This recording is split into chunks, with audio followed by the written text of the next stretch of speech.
My name's Sarah. I've spent the better part of my life in the delivery room, helping mothers bring new life into the world.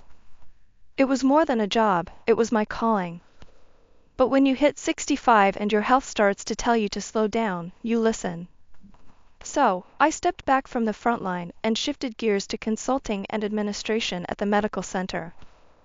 I've always done whatever it took to provide for my son, Alex. Being a single mom wasn't easy, but seeing him grow into the man he has become makes all the sacrifices worth it.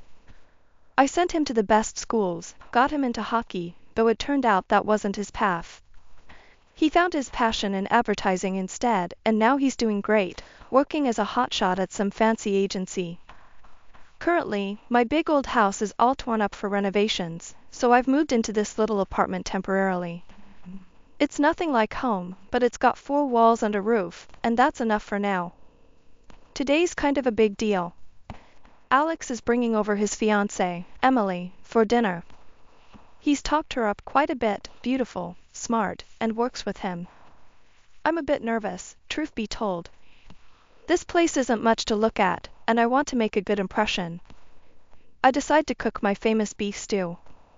Just as I toss the last potato into the pot, I hear a knock.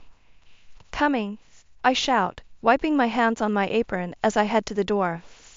There's Alex, looking as handsome as ever, and with him, a very pretty young woman, Emily. Mom, this is Emily, Alex introduces her with a grin. Nice to meet you, Sarah. Alex has told me so much about you, Emily says. Please, call me Sarah. Welcome. I hope you're hungry, I say, leading them into the small dining area. I catch Emily looking around, her gaze lingering on the less than stellar furnishings. So, Sarah, Alex mentioned you work at the hospital. What do you do there? Emily asks as we sit down. I handle some of the admin work, I reply casually, not wanting to dive into my past life as an obstetrician. Alex shoots me a look, surprised I didn't elaborate. I give him a quick wink, silently telling him to keep it under wraps. There's no need to brag. Emily seems a bit taken aback. Oh, I thought maybe you were a doctor or something. The conversation moves on to lighter topics, but I can tell Emily is still sizing up everything. It's clear she expected something different. The apartment, my job, it's not adding up to her. As I serve the stew, I try to keep the atmosphere light. Here we go, my famous beef stew. It's not fancy, but it's got good, honest flavor. It looks delicious, Sarah, thank you, Emily says, though her tone suggests she's still distracted by her earlier thoughts. We eat, making small talk about their work and plans. I notice Emily's polite, but there's a coolness there, a distance. She's hard to read, but I'm no stranger to tough nuts to crack. Once they left, I sat back down, thinking over the evening. It wasn't perfect, but it's a start. Maybe Emily needs time to see beyond the surface. I'll give her that time. For now, I'm just going to clean up and get ready for bed. The next dinner took place 2 weeks later.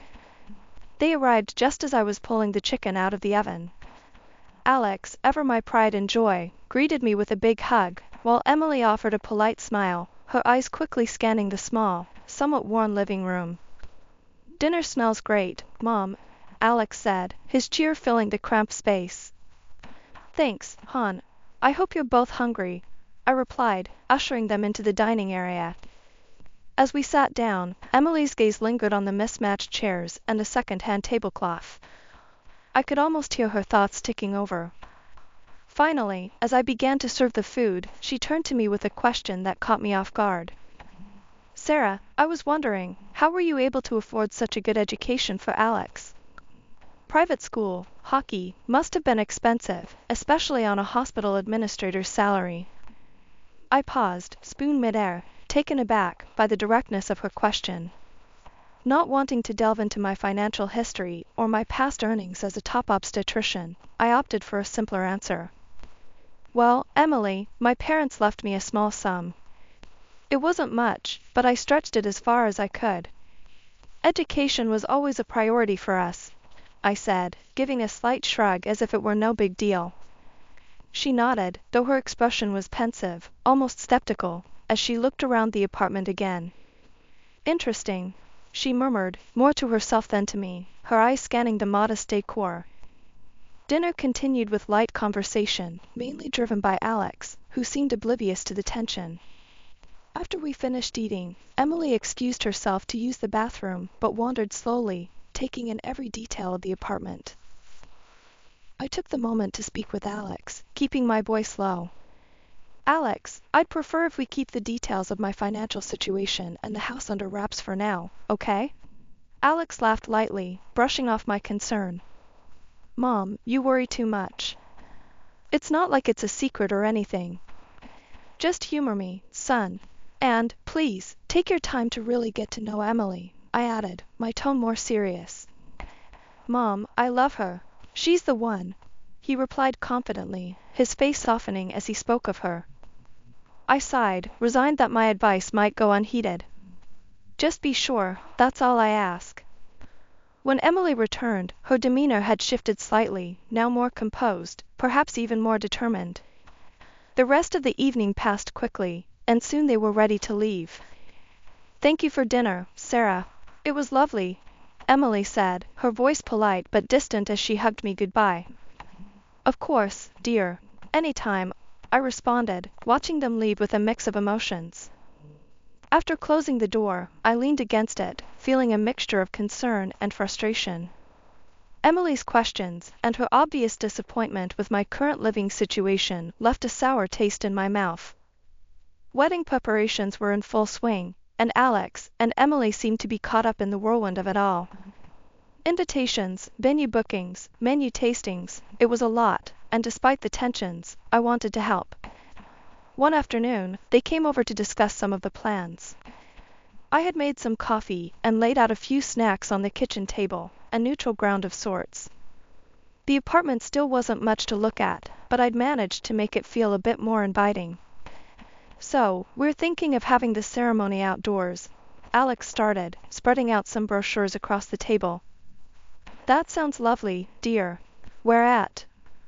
I asked, trying to keep my tone enthusiastic. There's a small vineyard on the outskirts of town.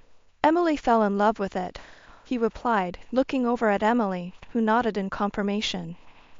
Yes, it's perfect, very picturesque, Emily added, flipping through a brochure to show me a picture of the vineyard. The place looked beautiful, no doubt about it. I can see why you like it, I said, smiling at her. It'll make for beautiful photos. Emily smiled back, briefly, before her expression turned more serious. We need to talk about the guest list, Sarah. We're trying to keep it tight, due to the venue size. Of course, that makes sense. Just let me know how many people I can invite. I don't need many, I reassured her, sensing where this might be going. Well, we were thinking, maybe if you could just stick to close family? We have a lot of friends and colleagues to accommodate, she said, not quite meeting my eyes. I felt a sting at that. Was I being edged out of my own son's wedding plans? But I held back, reminding myself this was their day. That's fine, Emily. You won't have any problems from me. Thanks, Sarah. We really appreciate it. Alex chimed in, clearly relieved that I hadn't made a scene. We went on to discuss other details, flowers, music, the wedding cake. I tried to offer suggestions, but Emily had clear ideas about what she wanted. Whenever I brought up something, she had a polite but firm way of steering the conversation back to her preferences. As the afternoon wore on, I found myself speaking less and less, feeling somewhat sidelined in the planning of my only son's wedding. When they were ready to leave, I offered to help with anything they might need, trying one last time to be involved. Actually, Sarah, I think we've got it covered.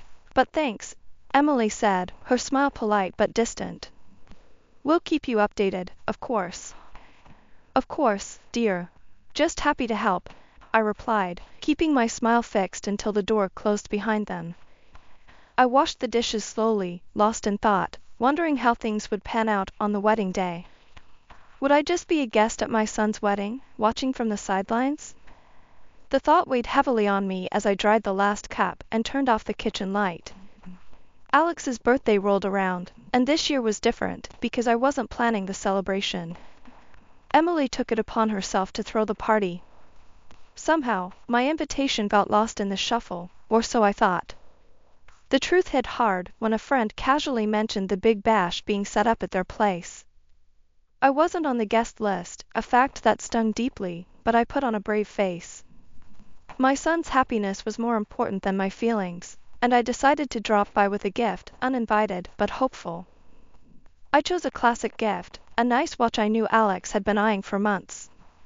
It was more than a gift, it was a token of my ongoing love and support, regardless of the chill that had crept into our relationship lately. The bonus to the watch was a bottle of good wine. I parked down the street and walked up to their house. The sounds of laughter and music spilled out from the backyard. Taking a deep breath, I opened the gate and stepped inside. Almost immediately, I felt like I was intruding. The yard was bustling with groups of Emily's friends and her family, people I barely knew, despite the impending wedding. Emily spotted me first. Her smile was tight, the welcome even tighter. "Sarah, this is a surprise. What are you doing here?" Her tone was polite, but the undertone was clear. I wasn't expected, nor particularly wanted. "I just wanted to wish Alex a happy birthday," I said, my voice steady, despite the chilly reception. "Oh, well, he's around here somewhere," she replied, her eyes scanning the crowd, clearly reluctant to guide me to him. Navigating through the clusters of guests, I finally found Alex. His face lit up when he saw me. "Mom, you made it. I thought you were busy today." "I couldn't miss your birthday, honey," I said, handing him the gift. His genuine smile as he opened it warmed my heart for a moment. We chatted briefly, a good moment in an otherwise awkward situation. But then Emily joined us, her smile forced. "Alex, babe, we need to get ready for the toast," she said, then turned to me. Her next words were low and clear, meant only for my ears. "Sarah, maybe it's best if you don't stay long. We've got a lot planned, and well, it's a bit crowded here." Her message was unmistakable, and the undercurrent of dismissal couldn't be ignored. I looked at Alex, hoping for some support, but he was already being pulled away by a friend calling for him. I nodded, gave Alex one last smile, and left. Walking back to my car, the sounds of celebration behind me, the hurt settled in deep. It was clear Emily saw me as an outsider, and her direct approach left no room for misunderstanding. The drive home was quiet, my thoughts loud with the harsh reality of my new place in Alex's life. Once home, the silence of my apartment enveloped me. I sat down, the unopened bottle of wine I'd brought as a gift for the party now just a reminder of the evening's rejection. I poured myself a glass, the wine bitter like the evening's experience. Only 3 days left until the wedding, and I thought I had seen it all, but I was wrong. That morning, a soft knock on my apartment door signaled an unexpected visitor, Emily, alone, without Alex. "Good morning, Emily. What brings you here today?" I asked as I let her in, surprised by her solo visit. "Sarah, we need to talk. It's about the wedding," she began, her voice steady, betraying a rehearsed confidence. I led her into the small living room, gesturing towards the sofa. "Of course, dear. What about the wedding?" She sat down abruptly across from me at the kitchen table, sliding the envelope towards me. "I think it's better for everyone if you don't attend the wedding," she started, her tone firm, leaving no room for arguments. I was stunned, barely able to process her words. "Excuse me?" I finally managed to say, my voice a mix of shock and disbelief. Emily sighed, as if she was explaining something simple to a child. "Here's $3,000. I think this will make up for any inconvenience." I couldn't believe what I was hearing. Was she seriously trying to pay me to stay away from my own son's wedding? The audacity of it made my blood boil, but I knew I needed to handle this carefully. Quickly thinking on my feet, I pretended not to hear her properly. "What's that? You need to speak up, dear, my hearing isn't what it used to be." Emily's face contorted in annoyance, and she leaned in, speaking loudly and slowly, as if it pained her. I said. You're a beggar, dressed tastelessly. It's embarrassing. You being there would ruin everything. Her words stung, but I needed evidence of this unbelievable interaction. While she was speaking, I discreetly turned on the dictaphone on my phone, hidden under some papers on the table. And you should be thankful for this money, she continued, gesturing towards the envelope. You can finally fix up this place, make it livable at least. I kept my composure, playing along. Oh, is that right? Well, I suppose I should be grateful then. Yes, you should, she replied, clearly relieved that I was agreeing.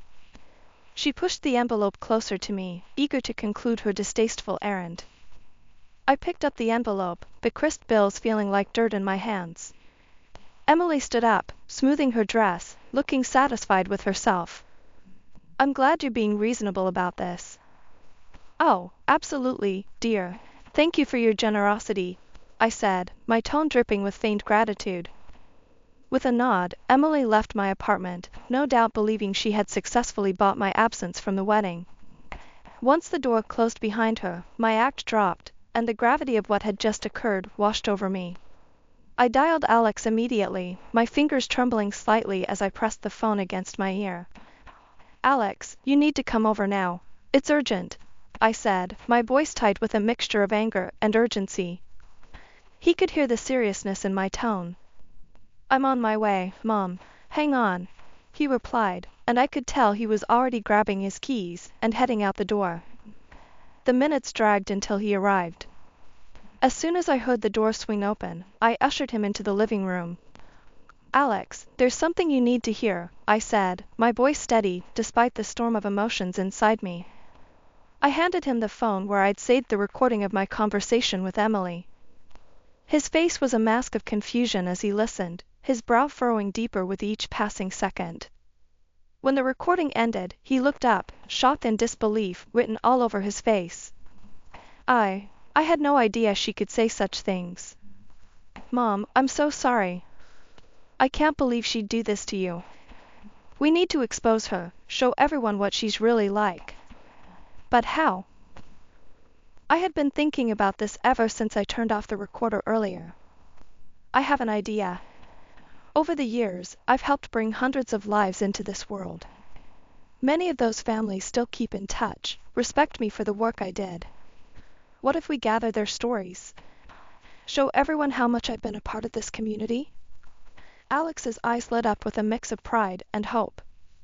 That's brilliant, Mom.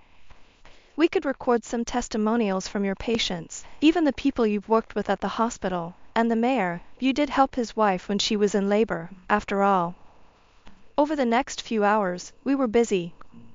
I contacted several of my former patients, who I knew would be willing to speak on my behalf. Using Skype, I recorded heartfelt messages from these women, each sharing their stories about how I had helped them during their most vulnerable moments. The head of the hospital where I worked also contributed, praising my dedication and professionalism. Even the mayor made a brief appearance in one of the videos, expressing his deep respect for me both personally and professionally. By the end of the day, we had compiled a series of powerful, personal testimonials. Alex edited them into a single video, adding photographs of me at work, with patients, and in the community, images that painted a picture of a life dedicated to service and care. That night, I went to bed feeling a mix of nerves and determination. Tomorrow would be one of the most challenging days of my life, but also, perhaps, one of the most important. The day had arrived, beautifully set for a wedding that was supposed to unite two families. The venue was beautifully decorated, flowers everywhere, guests dressed in their finest. The air was filled with a mix of excitement and nervous anticipation. Little did everyone know, the day was about to unfold in a way none could have predicted. As the time approached for the bride to make her grand entrance, a video was scheduled to play, a montage of Alex and Emily, their journey together leading to this day. I knew this was the moment I had prepared for, my heart heavy with the burden of what I was about to do, but firm in my resolve that it was necessary. I had the audio recording ready, the one where Emily had bluntly offered me $3,000 to not attend the wedding, to erase myself from this significant moment in my son's life. My hand trembled slightly as I switched the input from the scheduled video to the audio recording. The room went quiet, the chatter turning to silence as Emily's voice filled the hall, clear and undeniable. The shock was immediate. Murmurs spread through the room like wildfire as guests turned to look at each other, confusion and disbelief written on their faces. Just as the recording finished, Emily and her father started their walk down the aisle, unaware of what had just been played. The timing couldn't have been more poignant. Before they could reach the front, I switched to the video I had prepared, testimonials from prominent members of our community, patients I had helped during my career as an obstetrician. One by one, respected individuals spoke of their experiences with me, their words painting a picture of my life's work and dedication. The contrast between this and what Emily had tried to portray was stark. As the video played, I watched Emily's face. Confusion gave way to realization, and then to a kind of horror as she understood the enormity of her miscalculation. Her mother, sitting in the front row, burst into tears, overwhelmed by the scene unfolding before her. When the video ended, the room was thick with tension, a heavy silence hanging over us all. Then, Alex stepped up to the microphone, his face pale, but his voice steady. "Ladies and gentlemen, I'm sorry. I'm sorry for what you had to hear today, and I'm sorry for what was meant to be a joyous occasion turned into this revelation." He paused, taking a deep breath. "I cannot marry someone who has shown such disregard for my own mother, someone who sought to humiliate her in such a callous way. Therefore, I am calling off this wedding. I apologize to all of you for any distress this has caused." He then turned to me, his eyes filled with a mix of emotions. "Mom, I'm sorry. I should have seen it, should have known. Thank you for everything. For your strength, your courage, and your unending love." The guests stood then, a round of applause filling the hall, not just for a ceremony, but for the truth that had been revealed, and for the respect they held for me and for Alex's brave decision. As the clapping slowly subsided, Emily fled the hall, her father trailing behind her, a broken attempt at a dignified exit. Standing there, amidst the chaos of a wedding turned upside down, I felt a surge of pride for my son. It was a hard, painful moment for him, but he had risen, shown real character. A few weeks after the incident, I heard from some colleagues that Emily had been spotted at the hospital where I work. At first, I thought it was a coincidence, maybe she was visiting someone. But then it happened again, and this time she made quite the scene. There I was, walking down the corridor, and there she was, her voice raised, causing a commotion. "You ruined my life," she yelled as I approached. "You couldn't stand to see me happy. You had to tear everything down." I stopped, shocked by her audacity. People were starting to stare, and I felt a flush of embarrassment. "Emily, this is neither the time nor the place. You need to leave," I said firmly, trying to keep my voice calm despite my racing heart. But she wasn't having any of it. "No, everyone needs to know what you did. How you interfered and lied." Her accusations were baseless, her anger misdirected. Seeing no end to her tirade, I made a decision I never thought I'd have to. I called security, and they escorted her out. When she tried to come back a second time, I had no choice but to involve the police. They detained her briefly, warning her about the consequences of harassment. That seemed to scare her enough to stop her visits. After that, Emily disappeared from my life. Last I heard, she left the city, but I don't know where she ended up. Meanwhile, life at home finally found its peace. The renovations on my house were completed, and I moved back into my beautiful, tranquil space. The contrast between the chaos of the past and my serene home life was stark, and I appreciated my solitude and stability more than ever. 2 years slipped by quickly, and life brought happier changes.